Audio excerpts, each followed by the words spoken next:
Good morning kay mga ka-explorer. Today we have a booking. This is the first booking from my own town sa Angat going to Taguig. So malit lang yung items niya.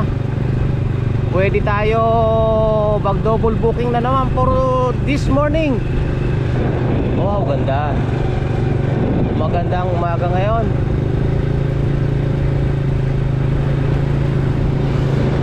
Time checks is 6:30 in the morning.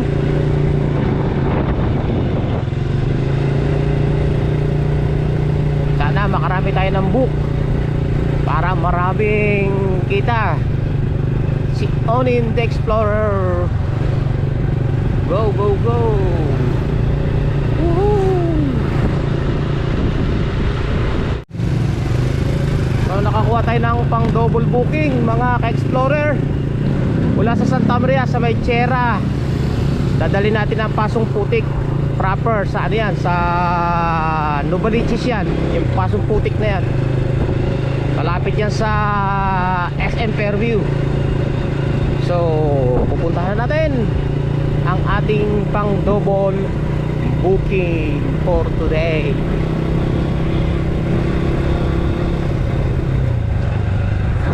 Wow.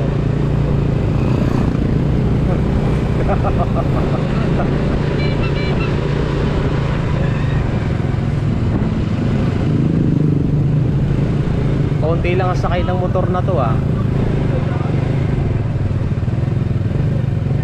Ayos lang yan, wag lang magse-safe lang.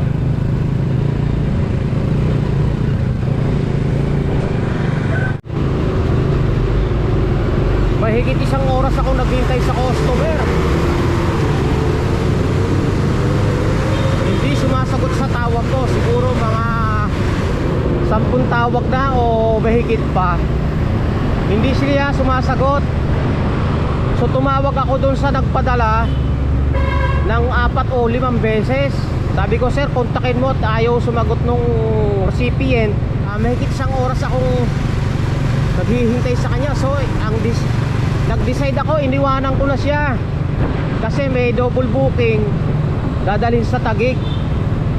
So dadalhin ko muna ito sa Taguig kasi masyado namang mauubos ang oras ko. Wala akong kita, abala sa trabaho. Ang ginawa ni ma'am, yun ang hindi nila naiisip. Isang oras mahigit akong walang kita, kaya iintay lang sa kanya.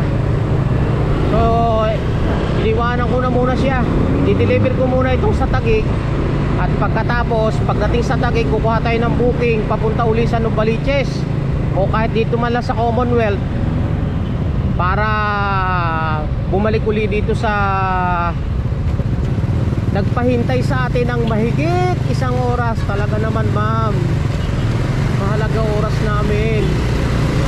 Kung maaari lang, sana every 10 minutes na i-drop off namin ang aming mga deliver. Kaso lang, hindi natin masisi si ma'am basta-basta kasi hindi natin alam kung ano nangyari.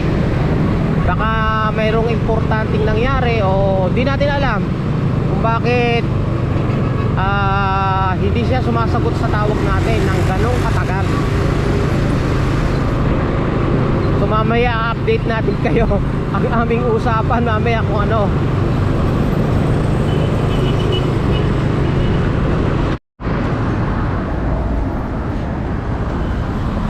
Ayun, tumawag yung babaeng pinaghintay ako ng may isang oras.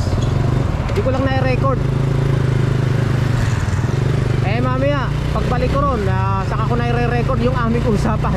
Humingi naman ng sorry dahil alam niya kasalanan niya eh.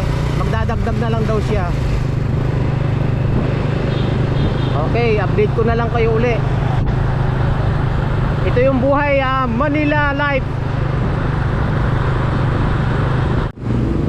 Dito na tayo sa Marajo Tower in Taguig. Ang init dito sa pwesto ko. Lilipat tayo sa kabila.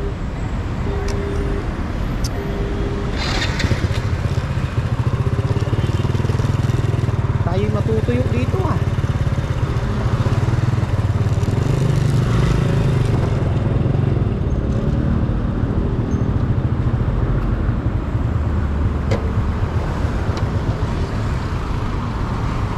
muna siya ha. Wow, nagbigay si customer ng tip.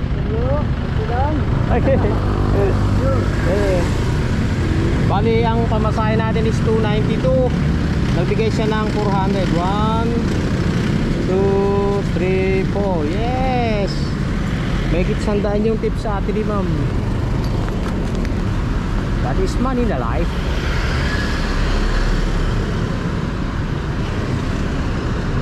Sarap sa mabuhay sa Manila. Dami pera. Bibigyan ko siya ng mataas na grade. Review 5.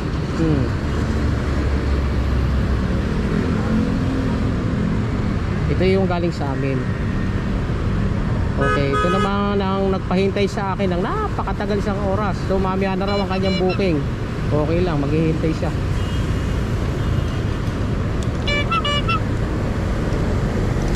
Magdadagdag din naman daw to si ma'am eh. So pupuha tayo ng booking papuntang Novaliches. Okay, nakuha na naman tayo ng booking papuntang San Juan. San Juan muna tayo eh, walang Novaliches eh.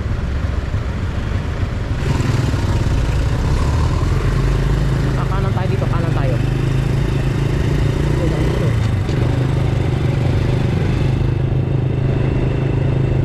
Oh, nangyari na. Ano nangyari? Hoy! Ituro mo daan.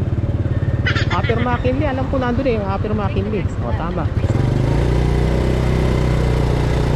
Tama, doon Upper McKinley.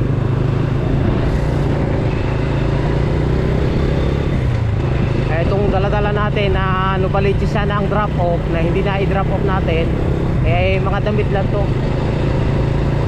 So no problem. Wow, sarap dito. Hindi masyadong matraffic dito, maayos dito. Tapos kakaliwa tayo. Pagkaliwa, oh, wrong pin yata.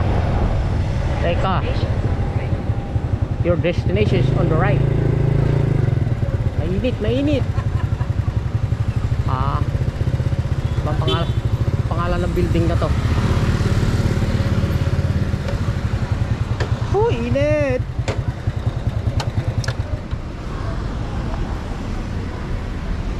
Na makita yung pangalan ng building eh, harang eh.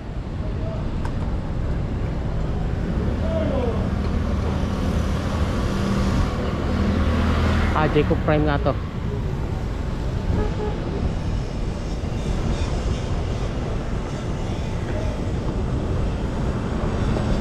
Tayo, mainit. Mainit, mainit. Hintay tayo dito habang bumababa si customer. Mainit, lili muna tayo. Ayun ang ating motor nasa labas oh. Pagbilad. Tayo natin si ma'am to get the items. I don't know what kind of item is that, and deliver to San Juan, Barcelona, sa bayan ni Mr. President Erap Estrada.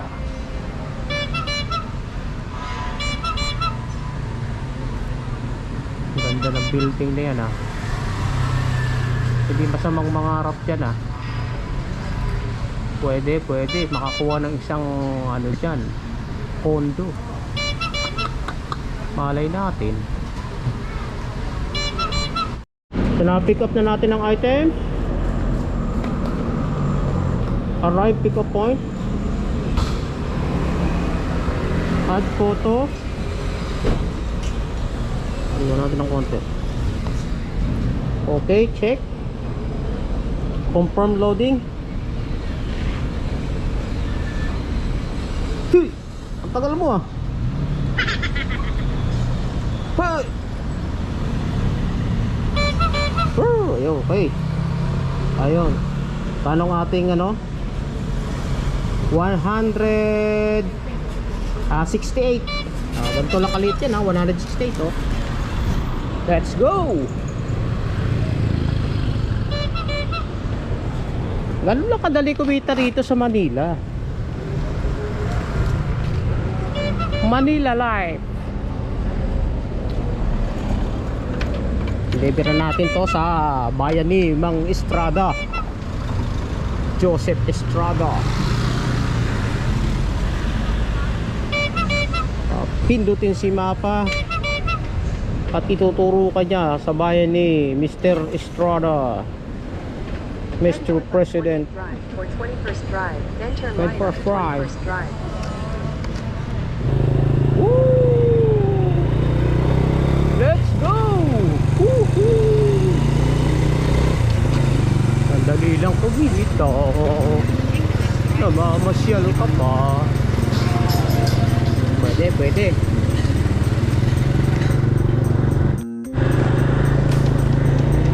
Let's go! Maganda dito. Berde. Ganda naman ang damo na to. Talagang parang ano siya oh. Para lang siyang damo. Ang ganda. Pwedeng humiga ah. Sarap maglaro dyan.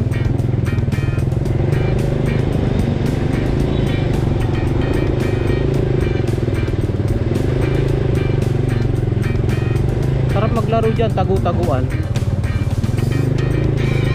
So kayo sa puno magtatago.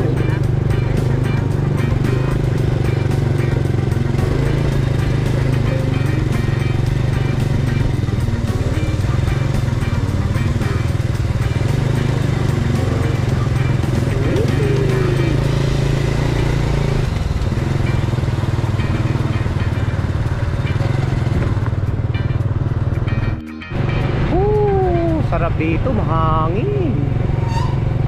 Hangin dito ah.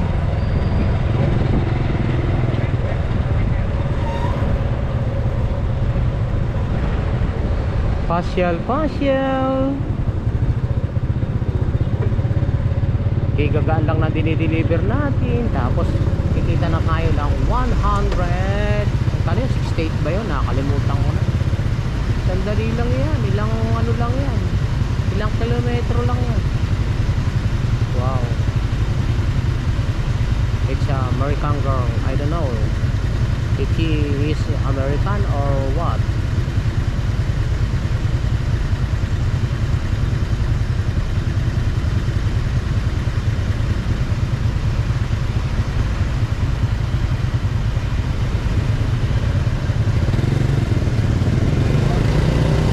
Kakanan tayo dito. Google. Ay, ako. Bakit gano'n ang aking motor? Hindi maganda pasok ng cambio.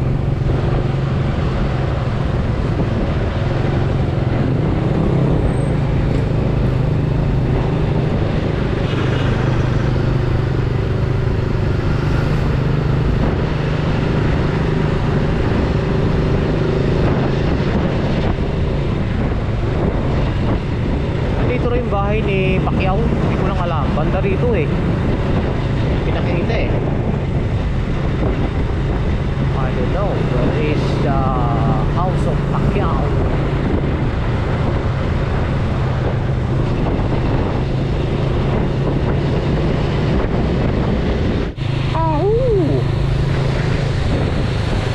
Inabutan pa tayo ng ulan. Sabagay, sandali lang yung ulan. Pinatigil lang kami. Inubad kuli kapote, wala nang ulan eh oh. Sandali, nagdilig lang sa kalsada eh oh.